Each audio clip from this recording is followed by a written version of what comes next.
عجیب ترین شغلای تهران با درآمد باور نکردنی.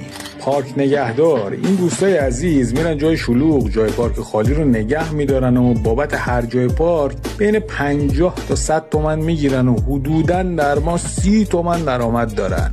شاهد پولی که نزدیک دادگاه وامیسته و بابت شهادتی که میده حدوداً بین 500 تا 1 تومن میگیره.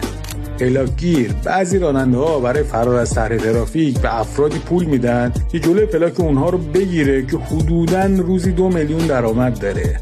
نوبتگیر بانک که صبحها زودتر از همه میره بانک و چند تا نوبت میگیره و برای فروش نوبت حدوداً 100 تا 200 تومن میگیره.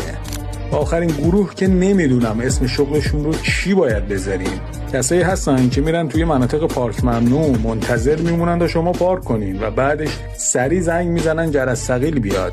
جرس ثقیل که میاد یه درصدی از پول جرس ثقیل میگیرن، شما هم که میاد یه پولی هم از شما میگیرن که بگم ماشینتون کجاست. همونطور که معلومه درآمد بالایی هم دارن، خدا میدونه که چقدر.